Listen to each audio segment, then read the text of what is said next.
Vinay Shahani is back where it all started for his automotive career, Nissan. He rejoined the automaker earlier this year after stints at Volkswagen, Toyota, and most recently Lexus, where he pushed the luxury brand's marketing into new territory, including TikTok and a heavy dose of influencers. I'm EJ Schultz, news editor of Ad Age, and on this week's Marketer's Brief podcast, we catch up with Vinay to see what changes he has in store for Nissan as he settles into his job as Senior VP of U.S. Marketing and Sales. In advertising, he wants to make Nissan's cars the stars, but also return the brand to some of its fun, irreverent roots. Plus, he gives us his take on how Nissan is pushing some of its more affordable models without cheapening the brand. And we revisit his time at Volkswagen when he led U.S. marketing at a tumultuous time as a German brand dealt with a global emissions cheating scandal. And now, my conversation with Vinay.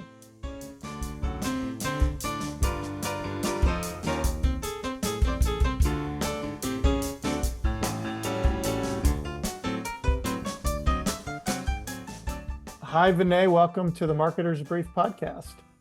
Thank you, EJ. It's great to be back with you, man. Yeah, second-time guest. You were with us when you were at Lexus a few years ago, and you returned to Nissan, I believe, in January. So talk a little bit about that decision. I know you were at Nissan early in your career. Why did you decide to come back and take this particular role?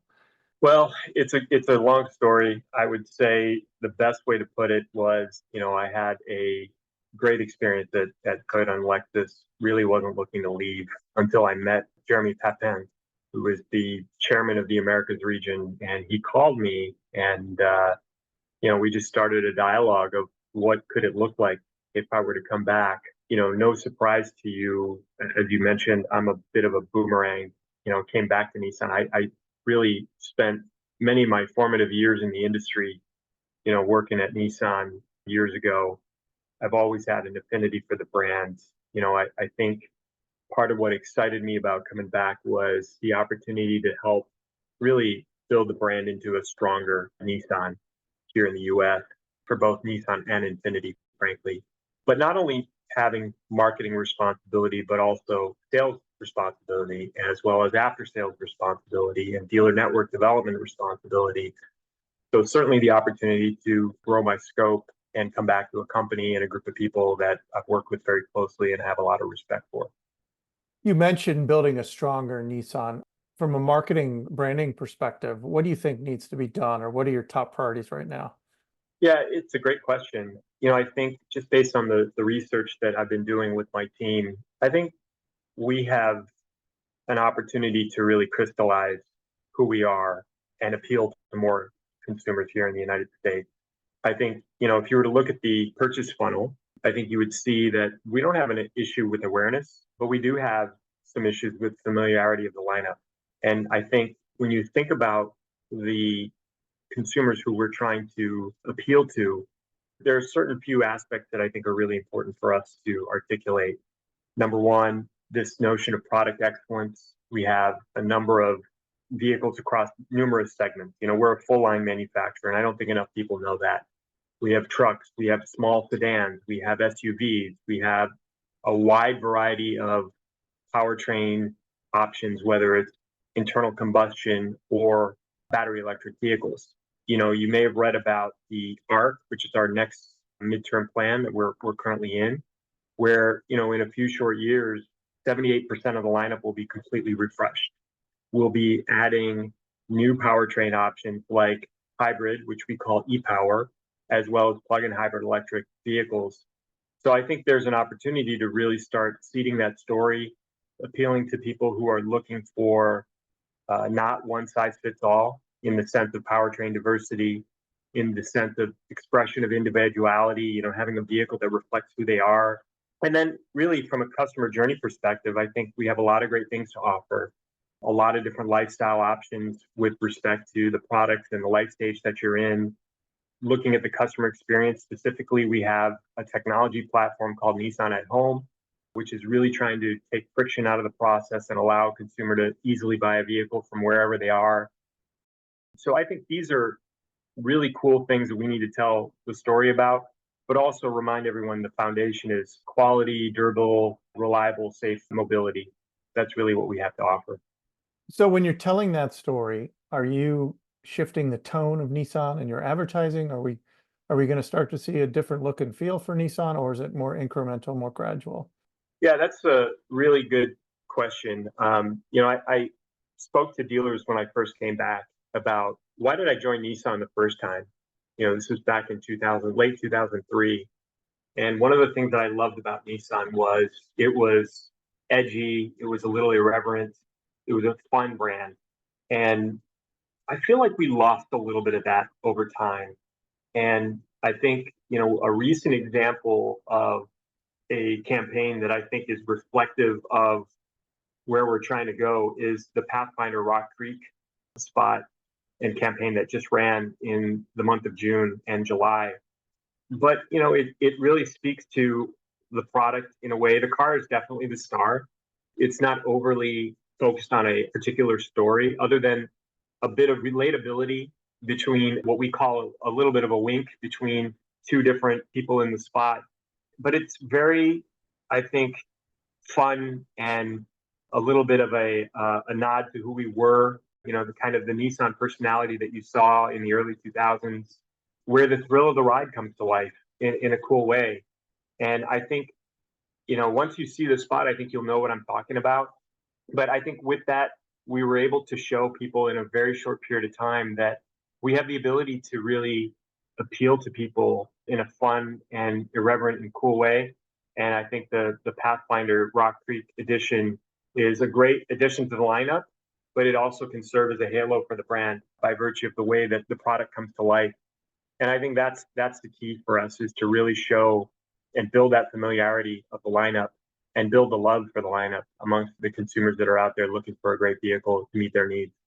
Obviously, the media environment has changed greatly since you were last at Nissan in terms of where brands are advertising these days. I know when you were at Lexus, last time we talked on this podcast, you talked about how Lexus was reaching younger audiences. You guys are really into TikTok, doing deals with influencers, sneakerheads, gamers. How do you assess your media strategy at Nissan? Like where are you getting how are you changing that right now? Yeah, I think the media landscape is changing so fast that I think every brand, no matter what sector or what industry you're in, is having to contend with new types of media. I think that's one area where I'm very confident that the team is already doing a great job. I mean, we're already working with influencers. We're already on every social media platform. A great example of that is the Z car competes against the Supra and other sports cars in the Pirelli GT4 racing program. And I think the Z car is just such an iconic vehicle, right? I mean, it really is the one model in the lineup that has a lot of legs in terms of creating a very emotional connection to our consumer base. And we've started to really bring that to life in social media, whether you're on TikTok or Instagram, and showing how the Z car is competing against other great sports cars. And actually, at Virginia International Raceway this past weekend, we had a podium finish for one of the teams that's competing with the Z. So I think that's a really cool way to leverage social media to send a message about the excitement of the Nissan brand, but at the same time show how new media types can really bring to life a brand in a way that wasn't possible years ago. Not to say that social media is new, but certainly it can be very real time. It doesn't have to be highly produced. We have a few content producers that'll go to the races, that'll go to the activations. In fact, we had an activation at a dealership, Downey Nissan, where we invited Z car enthusiasts to have a car corral, have cars and coffee, but also watch the race. So it's a nice way to blend the here and now of a motorsports activity with the, let's say, new media of what social media can offer across multiple platforms and appeal to a lot of consumers in the process of doing so. Nissan has a history of sports marketing, particularly in the college sports. Is that something you want to continue? Are you getting good ROI on that still? I know, you guys have been running the Heisman House campaign for a long time. Is that stuff going to continue? Yeah, it's funny. I had my hands involved in the Heisman House back in 2012, And full circle, now we're in 2024, and I'm really pleased to see that we still have an ownership position in college football. I think sports, for all the right reasons, is a pretty crowded space, right? Every brand, no matter what industry you're in, is trying to have a presence because there's quite a few eyeballs that are there. And I think the challenge for any brand is to create an ownership position within a given sport or a given type of programming. And ours has always been through that fine red line of focusing on, being a partner with the Heisman Trophy. And I think that's been a really effective ownership position for us. We're still at it to this day. In fact, I think tomorrow I'm going to see some of the rough cuts and some of the early versions of our Heisman spots for this year. But it's come to be a bit of an iconic production within the Nissan lineup. I mean, people are always excited to see what we're going to do with Heisman House every year. I think the challenge for us this year was to figure out a way to also make sure that the product plays an even more prominent starring role. So it's not just about the players, but it's also about authentically, incredibly integrated in the product in the right way. So I think it's a really fun way for us to bring the brand to life through a passion point for consumers, which is college sports. And I definitely see that continuing in our many things that we do from a marketing mix perspective. How about the NFL? Are you guys still buying in NFL? Is that a big part of your media buy? Yeah, it is. Great example would be, Thursday Night Football on Amazon. This is a top rated program in the United States. Football programs are the top, let's say, 4 or 5 programs in the United States, with Sunday Night Football being the number one. Thursday Night Football is up there as well. We continue to buy the media because it performs for us. It can be expensive, but on a CPM basis, it's very efficient because you reach a lot of people. But we have the ability to really appeal to a lot of different segments through programming in professional football. And again, as a full line manufacturer, I think it's important for us to let people know about all that we have to offer. And again, I see us continuing to have a presence in professional sports, particularly professional football. How about the Super Bowl? I know you guys were in the game a couple of years ago. Will you be back in 2025? I can't say at this point. We'll always be opportunistic and try to line up the big game with any sort of product or brand news that we think is worthy of leveraging that amazing channel for. We did leverage the Super Bowl last year for a Spanish language opportunity with the Pathfinder that worked pretty well. So I think, it doesn't always have to be a 30-second spot in the actual game itself. There's other ways in through YouTube, through Univision, through other partners. So we'll be opportunistic, and we'll wait and see if we see a particular alignment between what we're doing and what the game has to offer. But it's always an option. I know one of your recent campaigns or messages has been around pricing, right? In this high inflation environment, you guys have been promoting 6 models under $30,000. How do you do that without devaluing the brand? There's always a risk of becoming too much of a budget brand, and kind of how do you balance that with your brand equity and keeping that high? Yeah, I would say it's more about having empathy for what consumers in the United States are facing. I mean, the average new car price was $47,000 just a couple of months ago. That's fluctuated up and down over the last couple of months. 10 years ago, that number was probably closer to, say, $31,000. I think the opportunity or the white space for us is a number of competitors have walked away from certain segments, particularly small sedans, and we've stayed in many of those segments. And I'll give the credit to some of our dealers who said, hey, Nissan has stayed strong in some of these segments, and you have a number of vehicles that are in that 30,000 and under range. And we never thought of it as a group of vehicles that we could advertise together. But when we thought about it, and when we thought about the economic implications of what people are up against in the United States, we felt like this is a nice message. Taking Sentra, which has, to your point about how do you not devalue the brand? I mean, Sentra has the most standard safety technology in its segment. With Ultima, we have, as an example, intelligent all-wheel drive, an around view monitor. Leaf, that was back when I was involved with Leaf in 2008, 2009, it was the first mass market EV.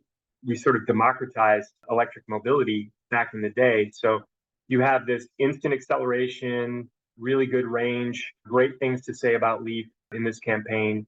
Also, we have the Kicks, which is about to get a complete makeover later this year, actually next month. But, Kicks with its intelligent around view monitor, fantastic package.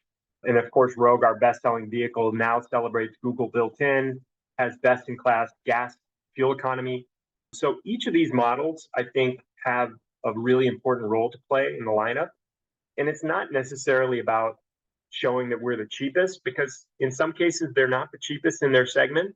But the fact that we have this critical mass of vehicles in this price range, I think, is important for consumers to know. And they all boast great fuel economy and great value, which is, I think, a very positive message for the brand. A quick follow on that. Automotive News recently reported that you guys might be getting rid of a couple of your sedans and leaving you only with the Sentra, I believe, as your sedan. That's common across the industry, that sedans are sort of going by the wayside. Can you comment on those plans? Yeah, I would just say that we're always going to see certain vehicles enter and exit the portfolio. Sometimes they may take an exit, but it's just a period of time before they come back. And I think, one example to consider of a vehicle that's being completely refreshed is the all-new Kicks. It's coming in September. It's a completely new package, completely new vehicle from the ground up. But I think the role that it'll play in the lineup will be much bigger than what it was in the past. So Kicks' contribution to our total volume in the United States will go up. So I think it's important to know that while certain vehicles may exit, having a new vehicle in the lineup, the new Kicks with its impressive technology, all-wheel drive capability, gives us the opportunity to appeal to more people. And, we're constantly looking at, let's say, the minuses and the pluses. And as long as the pluses outweigh the minuses, I think we're moving in the right direction. We're about out of time, but I wanted to ask you one or two more quick questions. Looking back in your career, I talked a while ago, several years ago, when you were at Volkswagen, and you were there during a tough time during the global emissions cheating scandal, and they were accused of cheating on their emissions testing. Obviously, you weren't involved in that, but you had to deal with marketing at that time. Now that you've had several years separation from that time, is there anything you learned during that time that you call on today? Wow, you're really taking me back. It's a great question. I would say that the biggest learning is there's always a way out of a crisis. There's always a way to look forward. And I think ultimately, as a leader, that's what your team looks to you for, which is to, take the noise out of the picture and create clarity. And, I think back to that time, and poof, overnight, 25% of the mix went up in smoke because you couldn't sell those vehicles anymore. So then the focus became, how do we make the most of the rest of the portfolio, the gas engines that we had at the time, and really forcing us to be creative in how we tell the story of the brand without one of the main, let's say, pillars of what had constituted the brand in the past. And I think having that experience allows me to really sort of tap into figuring out for any given brand how to motivate the team, how to keep the team focused on the biggest opportunities moving forward. I think today you look at the marketplace, and in some segments, hybrid technology tends to be what people are really looking for. And as I mentioned earlier, with ARC, we're going to get some hybrid vehicles in the lineup pretty soon, but they're not here today. So again, I say, well, we still have some great vehicles in the lineup.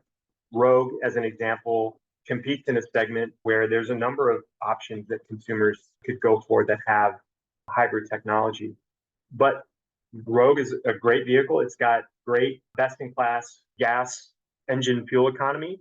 And that's something that we can talk about and make people aware of. I think another example is the Frontier. We still sell a pickup truck with a V6 engine as standard.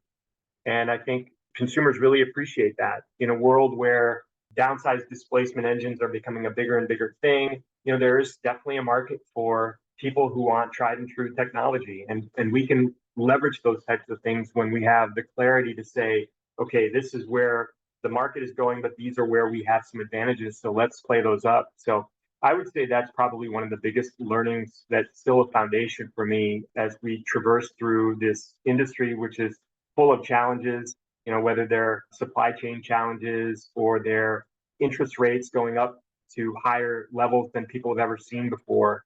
These present challenges to brands, and it's all about how you can be nimble and react to those challenges and still try to appeal to as many people as you can to make sure that the sales trajectory is going in the right direction.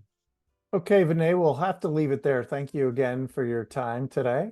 My pleasure. It's always great to chat with you, and look forward to doing it again soon. Thanks, EJ.